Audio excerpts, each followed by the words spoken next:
Lepas naik bukit, nanti dia turun bukit, ada selekor lagi. So guys, ingat lah, berhati-hati.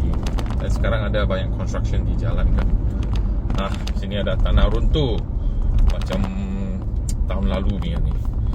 So mereka buat baru sebelah kiri sini untuk jalan, dan sebelah kanan mereka belum boleh buat apa-apa.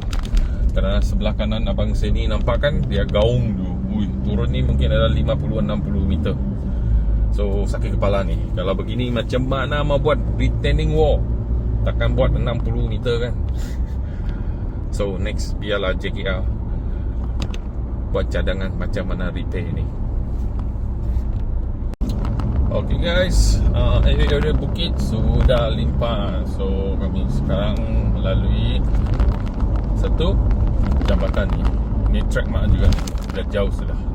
Ini sebelum ni ada excavator, penghantaran excavator kasih rosak ni jambatan. Dia stuck untuk dekat 1 minggu, sangat jam sini.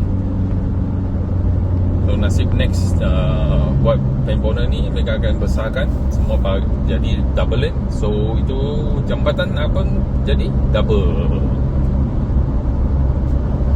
So sekelas ni punya perjalanan ada lancar sikit, landai hingga sampai dekat itu silam.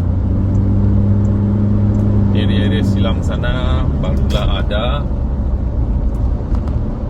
apa tu, bukit-bukit sikit yang di mana boleh masuk pergi itu watchtower dan juga lembah Danem.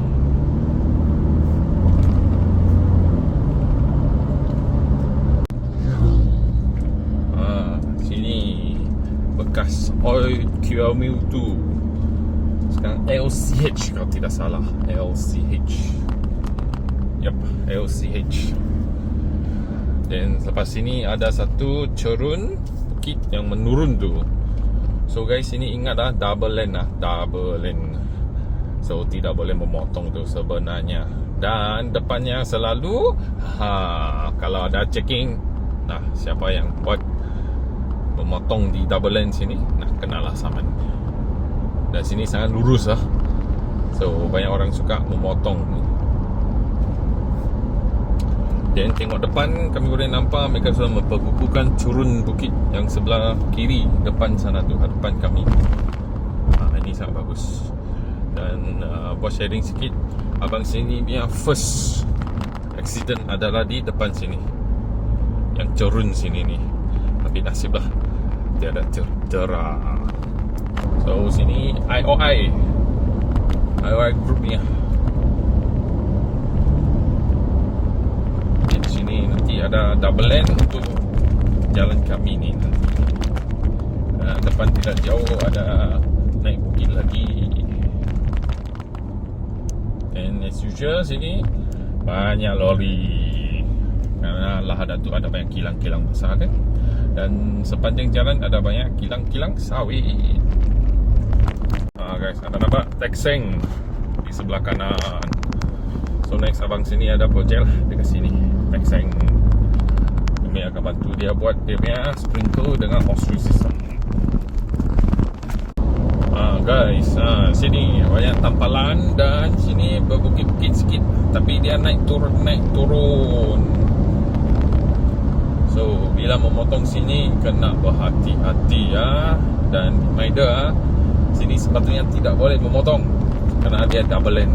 Kena bahaya ni, dia ada 2 bukit, 3 bukit. You susah tengok ada kereta di hadapan. So kena berhati-hati.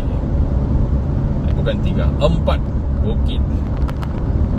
So naik turun 4 kali ni guys. Ini yang keempat ni. Di sini sangat pendek dan you susah mau tengok ada kereta yang di hadapan. Ini habis. Di depan ada lagi naik bukit.